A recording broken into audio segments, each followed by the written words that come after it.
in Rick's Corner. I've got Andreas Cahling back. We were on here quite a while ago, and he asked to come on again, and of course I always like having him. And he's always got something unique to talk about.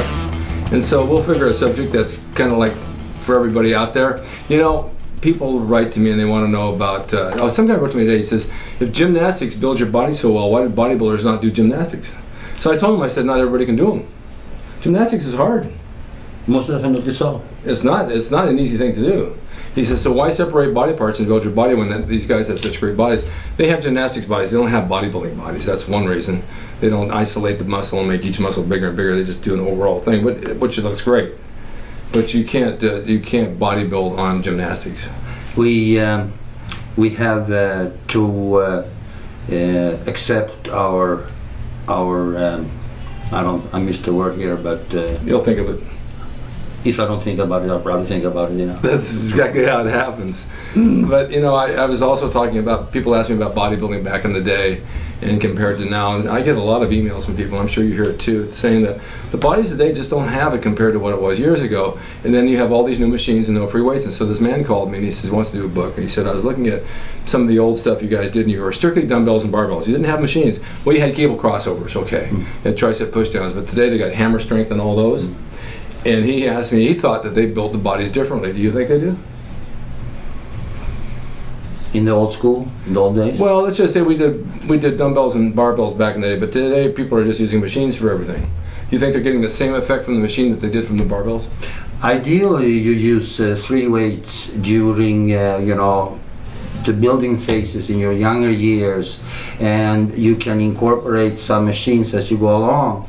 And you can also benefit when you're at a more mature stage from doing more machines and less free weights when you already have, done most of the building, so to speak.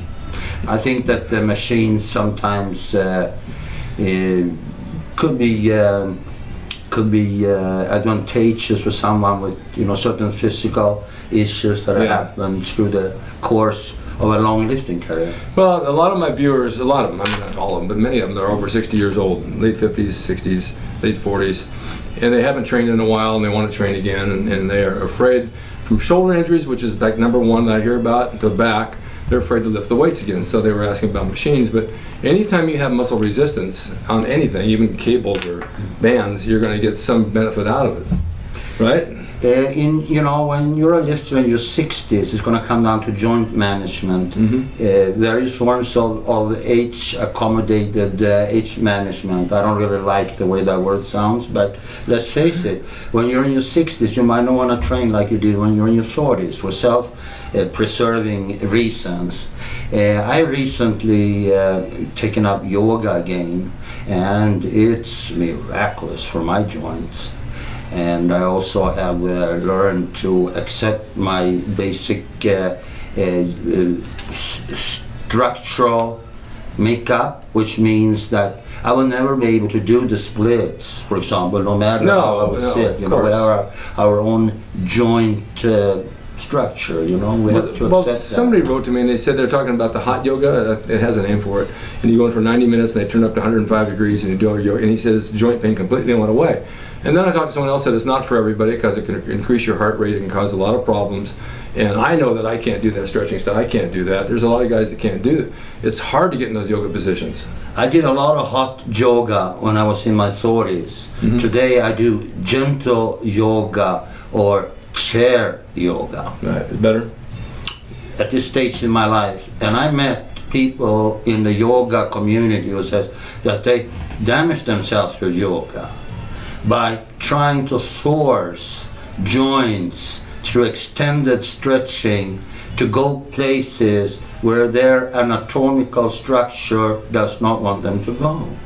So, and I have, that's it. Well, that makes sense. That makes total sense. Now today you're training, you're ripped more than I've ever seen you. Did you change your training method at all lately, in the past year? Did I change my training? My training is always changing. Is it always? Yeah, it's not static. No, it's not. In what regard? I mean, you're only. I don't have a pre-planned route for the next week, knowing that I'm going to do those body bars on those certain days. Okay. I decide that the day of my workout, or maybe even on my way to the gym. Yeah. You know, it's funny that you say that because since I got out of the hospital, I've been doing the same thing. I'll go in and I'll say, you know, I'm going to work something today. I'm not quite sure what, and I'll pick one part and I'll do it. They said, that worked out okay. And then I'll go the next day and I'll say, I'll pick a part. And I'll say, no, I don't think I want to do that one. I think I'll do this one. Which mentally, you put more into it. That's right. Because you're doing the one you want to do. That's right. And sometimes it's once a week, sometimes it's twice a week. It doesn't really matter. Exactly. No. It doesn't really matter. And back in the day, it mattered if we got each body part in twice a week and we had the chest and back routine. Sometimes I think doing chest and back, for me at this point in my life, is too much. We were too rigid. Yeah. We were very rigid. Yeah. Even with eating. Yes. Every meal had to be a certain way and this and that. And I can see because it worked, but even nowadays, like when I got out of the hospital, I was like really hungry. I mean, famishly hungry, and lost like 30 pounds, and I was eating everything. Carbs, you name it, and it was just going right through me, not gaining a pound. And then all of a sudden, you know, you slow that down because you don't want to go crazy with it, get in the habit of eating all sugar because, of course, that's not good either. So, and most of it was fruit, so I've dropped that out. But the training, you know, for our age, not, you're younger than me, but guys in their 60s and 70s, they shouldn't hit the gym every day and shouldn't kill those joints every day with the free weights, but use the machines. There are a lot of good machines today that duplicate the dumbbells. I think Hammer duplicates it real well. And of course cable crossovers and tricep press downs, you can't go wrong with cables. They always work, you know? Yeah. No, I am liberal when it comes to throwing rest days in on an intuitive basis. Right now, yoga about every other day and going to the gym 1 or 2 days in a row and then taking 1 day off from the gym seems to be a good regimen. It's good, but it's good. There's no buts about it. It's good. But mentally, when you have a mindset that we had years ago, and a lot of guys out there, they take a day off, they say, oh my God, I feel like I'm losing everything. You know, and then when I was in the hospital, I really did lose everything. It just like, it went away in a week. But it came right back in 2 weeks. So even that time off was good. Coming back and then watching the muscle just expand again on its own was amazing because I did a show on muscle memory. There is such a thing. Yes, and when it comes to your 60s, triggering that muscle memory through various means that involving ways that does not run you into the ground. Right. Exactly. Yeah, because you can wear yourself out. Exactly. Real easy. So what if I could accomplish what I'm going to accomplish through a combination of what I'm working, the weights I'm using, and triggering my muscle memory? That has to be the ideal, right? Mm-hmm. Very different if you never lifted weights and you're starting in your 50s, you know, we're talking about something differently. But for those of us who started out in our teens or in our 20s, we have a great bank account with muscle money. Right.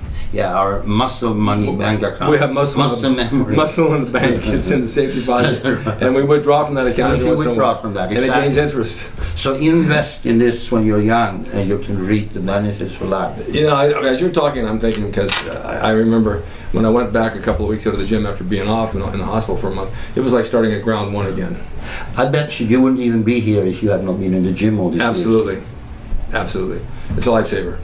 But going back and being off for a period of time and sitting and doing some curls and some machines, it's like, oh my God, it's like it's not doing anything for me. It was light, I didn't get a pump.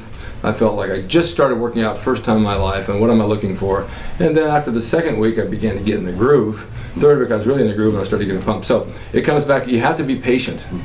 You know, even if you're just starting out in your 50s and 60s and you go to the gym, be patient. Sure, the first week's going to be weird. Yes, you're going to be sore all over. Yeah, you don't know if you're really working the muscle or not. But eventually it just figures in, and all of a sudden you're right on point with it. And then you start to see it come in after a month, and then that's where you take off. Yeah. Something else, if you're in your 60s and you're a master's bodybuilding competitor, you're probably better cutting back somewhat on the training volume and make sure you're practicing posing. Well, so you're prepared for stage that way, you know? Tell me if I'm wrong. Posing's like yoga. Because you're posing, you're holding poses, which you do in yoga, and it's working the muscle, it's increasing your heart rate, and you're burning calories. It's great exercise. Yeah, it's hard to do. I mean, I see guys. Most definitely so. It's actually harder than your workout. Yeah. Hitting every angle, holding every muscle, it's just really hard to do. But it will bring out muscularity, and then you really have to know how to pose. You have to have every angle so it looks just right in the mirror, and that's why we have mirrors. You know, years ago, people used to say, "Oh, you guys are just narcissistic. You like to look in the mirror when you work out." And I tried working out in gyms without mirrors or long sleeve shirts. It's not the same. you need to see what you're doing. If you don't see what you're doing, it's not working. I mean, you can't go around blind doing something and waiting for a result, right? And that's why I work out in a tank top still. Yeah. You know, back down in Venice years ago, we worked out in shorts and no shirts. That's right. Right. Did you? Now they would throw you out of some gyms if you should have been without a shirt. They won't let you do it. No, just for hygiene purposes. What's your diet like now? Simple, natural, organic, pretty plain. No calorie counting. No counting whatsoever. No. Nope. What about carbs? You're eating carbs? I eat carbs, natural carbohydrates. My main carbohydrate probably would be blueberries, oatmeal. That's good ones. It's good. And do you take protein supplements? Not using any protein supplement this very moment, no. Yeah, you know, you go in cycles. I haven't done it in a while, But I do eat a lot of pasture-raised, organic, small eggs. Oh, really? Yeah, chickens are not vegetarians. They're supposed to be out and pick a few worms and get a few insects in there as well. That makes sense. So those eggs are called pasture-raised, and I would say that would be a high-quality protein source. So sure. Do you eat the whole egg, just the white? Almost definitely. I eat the whole eggs. Yes, I do. We had a thing about that too, because everybody said, "Oh, I'm getting egg whites. You hear egg whites?" And then I talked to Jerry Brainerd for one. I talked to my cardiologist, and I read the yolk is one of the best parts of the egg. I would rather throw the white away and keep the yolk. Yeah, the yolk has everything. I have a choice. I mean, come on now. Yeah. Really, It has everything, and it burns cholesterol and fat. It does everything you want it to do. So. Yeah, but I mean, I wouldn't throw the white away though. I would eat the whole egg. Of course. The way it was created, Of course, but I remember how many yolks we used to waste years ago, just toss them down the drain. It's like, not anymore, not anymore. A lot of old rigorous dieting. Yeah, it's silly to do that. Where you train? I train at World Gym in Vista, California, a great hardcore gym where I still will be you're ripped. allowed to take pictures without a shirt. You're always like this since the day I met you, right? For about 40 years or so. Yeah, it just doesn't go away. Do you mean the narcissism, or what are you talking about? Yeah, the narcissism. Not the narcissism, yeah. Amazing, huh? Thanks. And you're training each body part twice a week?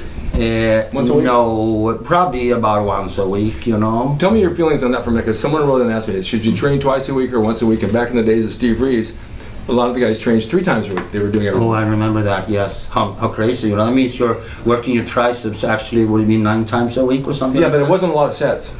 Yeah. It wasn't a lot of sets. It was just like 3 sets maybe.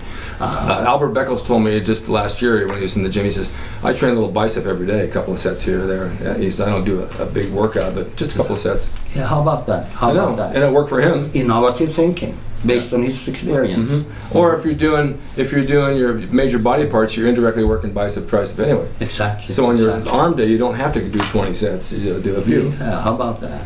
Yeah, see? Yeah. Learn something here. Yeah, the thinking is evolving endlessly. Exactly. Yeah. What's your plans for the future? What are you working on to do? What's coming up? Right now I'm preparing for the NABA USA Masters Nationals over 60 competition, November 12th in Manheim, Pennsylvania. It's going to be fun. Thank you. Who's your competition, if there is any? I don't know. It doesn't matter, does it?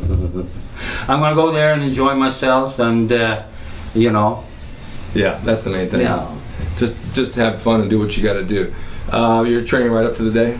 No, most definitely not. The week before the show I'll be mostly stretching, resting, making sure my joints are, as good condition they can be, and I will be doing some posing and very little in the form of training, especially the few days before. I would not be doing any regular training, just stretching and posing. Yeah. I mean, this might sound crazy to some, but I firmly believe that if I only posed for the next 3 months and didn't do anything in the gym, I could still come and be in decent shape. But that's not what I'm going to be doing. I'm just saying that. There's a certain amount of truth in that. Because you're still working the body. Oh, absolutely. Yeah, you're not losing anything at all. Hey, pose for 2-3 hours a day, and you tell me how it feels like. Exactly. Do you see any guys from back in the day when we used to train? You run into anybody down in Venice or anything? No, several are gone. I ran into Ken Keane, and Yeah, Bob Birdsong was there. Dennis Tinerino was there through his wife, Anita Tinerino. You know, he's got a brother. Spirit of Dennis was there. Dennis has a brother. I probably... He looks just like him. Okay. I saw him, you know, Dennis passed away, and I saw his brother, and I thought, what happened? Did he come back? I mean, he really was just like him. Yeah, Dennis was a great guy. He was very kind to me when I was coming up in bodybuilding and sharing generously with his experience. He was the guy who taught me how to do short chin-ups. And I mean, Dennis won more bodybuilding titles than any other American bodybuilder. And you know what? And he never trained that hard. He showed me these short chins, you know, just moving a few inches with various grip, and it does work. He used to come in the gym out here in the valley, and he'd come in for 10 minutes and do a couple of things and walk out. He says, I'm a lazy trainer, I don't feel like training. Yeah. But he had a good body. Yeah, he certainly did. So they have the Labor Day contest coming up down to Venice Beach this next couple of weeks. And I'm going to be there with these shirts. I know the guy who designed the shirt. Nice I know the guy. I met him a long time ago, and I still have a relationship. Yeah. It's Rick Drasin. So you're gonna? Do you have a booth down there? Or you're just gonna Golden Era original design. Yes. Andreas, it's me, Rick. Yeah, I have a booth down there, and I'm going to be having some shirts on display. I'm gonna come down and walk around. Yeah, you for a should. little bit. I will. You know, maybe an hour at the tops, Yeah. and I get tired. That's on Labor Day. It's in Venice Beach. I believe it's a Monday. I don't dare to say offhand. Yeah, We'll have usually to they fall check on that. Mondays or something. I'll be there whether it's a Monday, Sunday, or a Tuesday. Right. You guys come down because if you've ever been to Venice, you'll know that there's probably 1,000, 2,000 people down there. You'll see a lot of people that you guys like, some stars in bodybuilding. They put on a good show. You have a lot of booths. There's a lot of free samples. There's a lot to do, and it's a fun day for everybody, right? Yeah, talking about famous bodybuilders down there, they were handing out a lifetime award to Danny Padilla Right. a few shows back, and he flew out from the East Coast. Talking about flying into these Venice Beach shows, you know, people fly in from all over the world, not only to see these shows, but to enter these beach contests. Yeah, they get a lot of competitors down there. This is the first thing I did when I came to this country, just about enter that beach contest. Yeah. And then everything just opened up after that, right? Well, is it- Not really, but... Oh, but it's changed so much since then, since they put money into the bleachers and all that Joe Weider gave? Yeah. Back then it was more simple. Yeah, it wasn't a big event. Yeah. But now it's a big event. Yeah, I was in the Mr. Venice Beach Contest in 1976. Yeah. I remember those days very well. Sorry? I remember those days very well. Yeah, so do I. Well, thank you for coming. How can people reach you if they want? AndreasCahling.com, and we carry some great posing suits. So if you want to be ready on stage and wear something that stays in place, check me out on the internet and you'll find my site. He's been doing posing suits ever since I've known him. He's got the best ones around. So his website will have that, and he has these shirts as well. And he does a great job, and he's a good guy, and I'm glad he's here. Thank you, Rick. It's a privilege to be here. Thank you for being around, for me and everyone else as well. We love you, sir. Thank you, sir.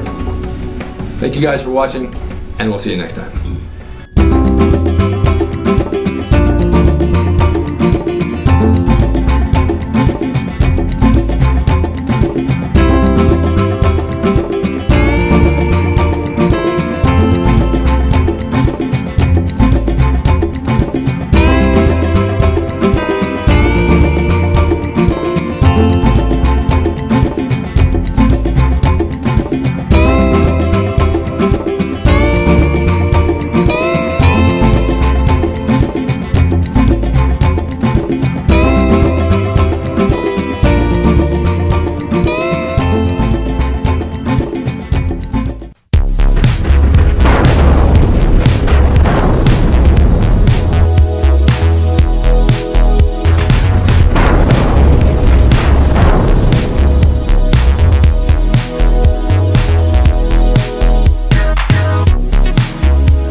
That's rickdrasin.com. He is the equalizer, baby. See you next time.